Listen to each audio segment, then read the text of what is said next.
Todos sabemos que hay ciertos órganos que necesitan descansar. Por ejemplo, los ojos. Si estamos demasiado tiempo mirando la pantalla de un ordenador, un tablet o un móvil, llega un momento en que los ojos se fatigan. Por eso es tan importante mirar por la ventana, desarrollar un poco esa mirada con más alcance para recuperar los ojos. Lo mismo pasa con el cerebro. El cerebro humano no es verdad que solo pueda aguantar 21 minutos la atención, como a veces se dice. Ahora, sí es verdad que a los 90 minutos el cerebro necesita un nivel de recuperación. Y si ese nivel de recuperación no se lo estamos dando, estamos de alguna manera deteriorando la capacidad de seguir adelante, la capacidad de funcionar bien. Un error que a veces se comete, desde luego desde mi punto de vista, que es considerar que el estrés es malo. Vamos a ver, el estrés es buenísimo cuando se activa por las razones adecuadas, en la intensidad adecuada y durante el tiempo adecuado. Si el mecanismo del estrés se activa cuando no corresponde, con la intensidad que no corresponde y con la duración que no corresponde, pues obviamente eso ya no es favorable, eso ya no es adecuado. Por tanto, no se trata de acabar con el estrés, con los mecanismos del estrés, porque es que no podríamos sobrevivir, sería imposible. Lo que se trata es de entender que el estrés tiene un papel cuando lo tiene y no tiene un papel cuando no lo tiene.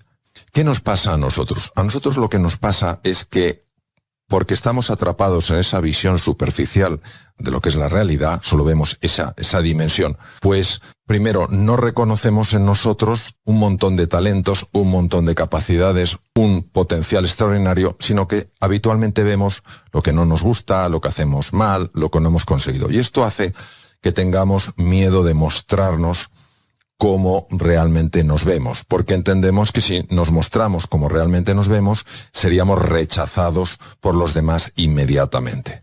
Y cada uno se pone su máscara y hace su función de teatro. Ya hablaba de esto Shakespeare, el mundo es un teatro y todos somos actores. Y todo esto está pues también asociado a la necesidad de caer bien en el grupo, la necesidad de que te admitan en el grupo, la necesidad de que te valoren, la necesidad de que te aprecien. Y claro, al final, si no entendemos que hay un valor intrínseco dentro de cada uno de nosotros y que habrá personas que te valorarán más y personas que te valorarán menos, pero que te valoren más o menos no está afectando a tu valor intrínseco, pues siempre tendremos este grado de dependencia. Y esto hace que vivamos muchas veces a la defensiva, que estemos constantemente intentando mantener ese personaje, intentemos de alguna manera mantener las apariencias. Todo esto produce muchísima tensión interior porque estamos por dentro divididos y esto se expresa también pues, en muchas de nuestras conductas, en muchas de nuestras reacciones que a veces nos resulta difícil de entender. El principal problema del estrés es sin duda la cronificación, es decir, cuando se hace crónico. Entonces, esta cronicidad lo que hace es mantener no solamente activo una parte del sistema nervioso, se llama el sistema nervioso simpático, que va desgastando completamente el cuerpo, sino que además produce un deterioro en todo lo que son las relaciones, las funciones mentales, etc. Entonces, es exactamente eso. El estrés es un mecanismo que está hecho para activarse de forma puntual en determinadas situaciones. El ser humano no es que tenga problema con la activación o no es que solamente tenga problema con la activación del mecanismo estrés. El principal problema que tenemos las personas es con la desactivación de ese mecanismo. Por eso hablamos de un estrés crónico. Entonces, la mayor parte del distrés es un estrés crónico. Lo primero que tenemos que hacer es reconocer que estamos todos en medio de un océano bravío. Es decir, negar la realidad es absurdo. Este es un océano bravío. Y aunque vayas en un barco de primer nivel, un barco fabuloso, el barco se va a mover y te vas a marear. Y de vez en cuando el viento pues va a arrancar una vela. En fin, esto lo tenemos que aceptar. Entonces lo que no tiene sentido es pretender avanzar por esta situación como si fuéramos seres absolutamente invulnerables, superhéroes, ¿no? Esta aceptación es muy importante porque si además de la dificultad en sí tenemos que ponernos la máscara para parecer que a nosotros esto no nos afecta, pues esto no nos ayuda. Ahora bien, sabiendo que vamos todos cruzando este mar bravío, hay distintas formas de cruzar ese mar bravío. Hay gente que va en un barco mejor, y obviamente estoy hablando metafóricamente, y hay gente que va en una chalupilla. Entonces, claro, ¿cómo podemos nosotros viajar en el mejor barco posible para que, aunque nos mareemos en la travesía, aunque se nos rompa alguna vela, etcétera, etcétera, podamos llegar felizmente a destino? Pues cuidando las 3 dimensiones que tiene esa embarcación, y en este caso las 3 dimensiones que tiene el ser humano: su cuerpo, su mente y su alma. Cuerpo, pues una de las cosas que tenemos que hacer, porque tiene una importancia extrema, es cuidar la nutrición, porque la nutrición tiene un impacto directo en el funcionamiento del cerebro y en cómo vemos las cosas. En segundo lugar, la práctica del ejercicio físico. Aquí no es ni para ponerse fuerte, ni solo para proteger el corazón. Es que además se sabe que el ejercicio físico es uno de los mejores antídotos que hay contra la ansiedad y la depresión. En tercer lugar, intentar dormir un número razonable de horas, que es entre 7 y 8. El sueño es de las cosas menos valoradas y, sin embargo, más importantes. Dormir bien es más importante que comer, por sorprendente que parezca. Entonces, si nos quedamos viendo dispositivos móviles, consultando ordenadores, más allá de las 10 de la noche, y me quedo un poquito largo porque tendríamos que parar esas cosas como alrededor de las 9:30, en fin, depende un poco de la hora a la que una persona se vaya a la cama, pues esa luz azul está interfiriendo con el proceso del sueño. Entonces, ese nivel físico hay que cuidarlo. Quien no lo cuida, pues está viajando con un barco peor. No porque la persona sea peor, es que no está cuidando una dimensión de ese barco, que es su cuerpo. Lo segundo es el tema mental. ¿Quién en esta situación no se ha planteado cosas que no tenía que haber hecho en el pasado o que sí tenía que haber hecho en el pasado? Tenía que haber ahorrado más, no tenía que haber contratado tanta gente, todas estas cosas.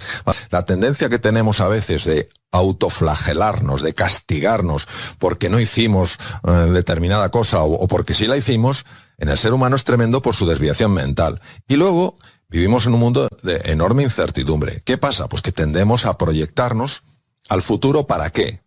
Pues sencillamente para preocuparnos. Es decir, sufrimos ya por algo que ya pasó y sufrimos ya por algo que ni siquiera ha pasado. Entonces, a nivel mental, ¿qué es lo más importante? A nivel mental, lo más importante es estar en el aquí y en el ahora, es ejercitar la atención. Es que cada día tiene su afán y mañana ya veremos. Y si tú pones todo lo que eres en todo lo que haces, el mañana será mucho mejor que si en el día de hoy te dejas arrastrar por los lamentos del pasado o por las angustias del futuro. Eso a nivel mental. Y a nivel del alma, yo creo que hoy en día rechazar que hay una dimensión espiritual de la existencia es no vivir en la realidad. Hay una dimensión espiritual de la existencia, que no tiene por qué ser religiosa, no es incompatible con una religión madura, pero tampoco tiene por qué formar parte de una religión. La dimensión anímica es que el ser humano no acaba en sí mismo, trasciende. Es decir, mi forma de pensar, mi forma de sentir, mi forma de actuar, están teniendo un impacto en los demás. No solo me están afectando a mí. Y esto es una invitación a cuidar también de los demás, a que no me sea indiferente su dolor, a que no me sea indiferente su angustia, a que no me sea indiferente su desesperanza. Y también es una invitación a agradecer la cantidad de cosas que tenemos. Si yo he dormido en una cama hoy, si he desayunado algo, si tengo agua corriente, agua que pueda beber, si tengo a alguien que me quiera y tengo algo, no tiene que ser mucho, algo de dinero en el banco, estoy en el 8% de la población mundial. ¿Cuándo valoramos esto? Solo valoramos lo que no tenemos.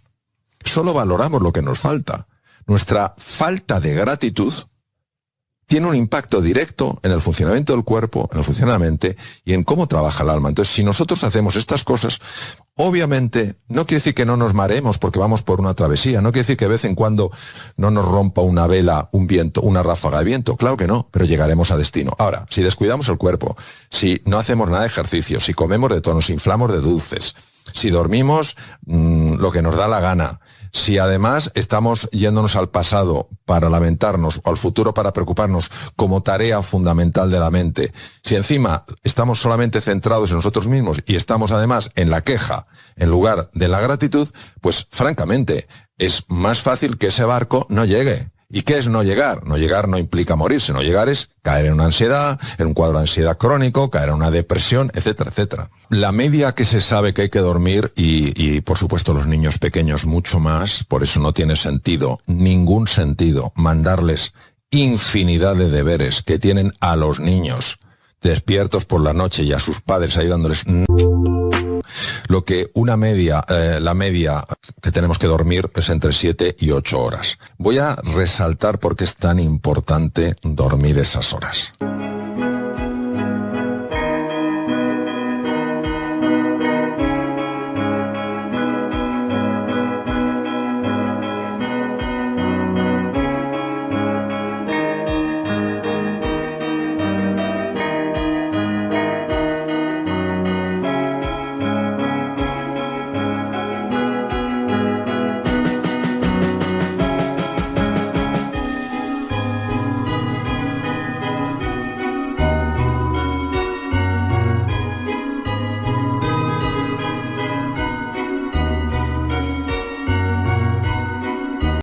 El sueño es uno de los procesos más complejos que existen en la biología, más finos, más delicados y más precisos. ¿Qué ocurre en el sueño?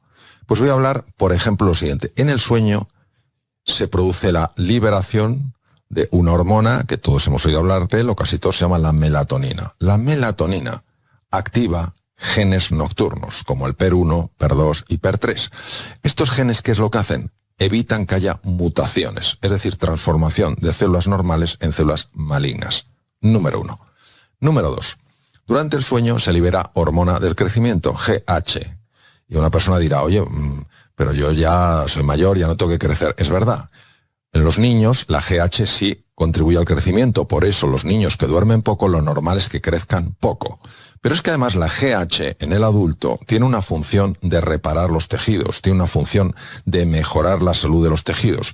Si no se duerme lo suficiente, la GH no se libera de forma adecuada. El tercer punto tiene que ver con un sistema que hay en el cerebro que se llama sistema linfático, que no es el linfático. El sistema linfático lo que hace es todas esas proteínas anormales, como la beta-amiloide, la proteína tau, que se producen como consecuencia del metabolismo neuronal, se dedican a limpiarlas, Es como si fuera un desagüe, va eliminando pues las porquerías, limpia esos detritus que se han producido en el encéfalo. ¿Qué ocurre cuando no se limpian? Bueno, pues esto está relacionado con las enfermedades neurodegenerativas, el Alzheimer, la enfermedad de Parkinson, etc. Es decir, hablamos de enfermedades muy complejas, nadie sabe exactamente el origen de ellas. Lo que sí sabemos es que la falta de sueño puede favorecerlo. Y esto no es una broma, porque actualmente tenemos aproximadamente 35 millones de personas en el mundo que sufren una enfermedad de Alzheimer.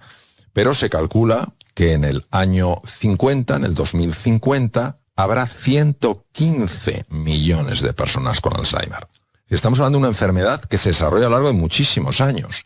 Entonces, una de las cosas que tenemos que hacer es cuidar ese tiempo que dormimos.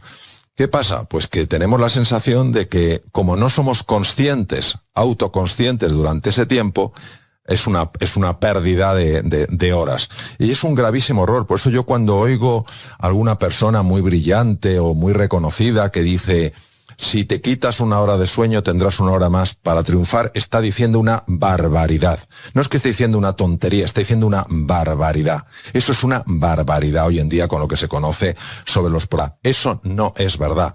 Si tú te quitas horas de sueño, crees que te estás acostumbrando, crees que eres más eficaz, pero no es así. Y no solo no es así, sino que además está produciéndose un deterioro muy sutil en tu organismo, del cual ahora no eres consciente, pero que se puede expresar más adelante. Si tú no estás haciendo algo, parece que eres menos importante. Es decir, la gente importante está constantemente ocupada, si no, no sería tan importante. Hablo culturalmente, esto obviamente no es así. A nivel profundo, ¿dónde considero que está la raíz del problema? A nivel profundo, para mí la raíz del problema está en lo siguiente. Ninguno se siente como si fuera alguien suficientemente valioso cuando trabajamos el campo de la autoestima. Es decir, muy pocas personas, y estos han hecho montones de estudios, muy pocas personas realmente se quieren, porque no se sienten o suficientemente capaces, o suficientemente valiosos, o suficientes. Punto. Entonces, ¿cómo puedes ser suficiente? Haciendo. Yo voy a hacer un montón de cosas para tener un montón de prestigio, un montón de dinero, un montón de estatus y ser alguien importante. ¿Qué ocurre? Pues que Esto no es así. O sea, tú ya eres quien tienes que ser y los vacíos del ser no se rellenan con el tener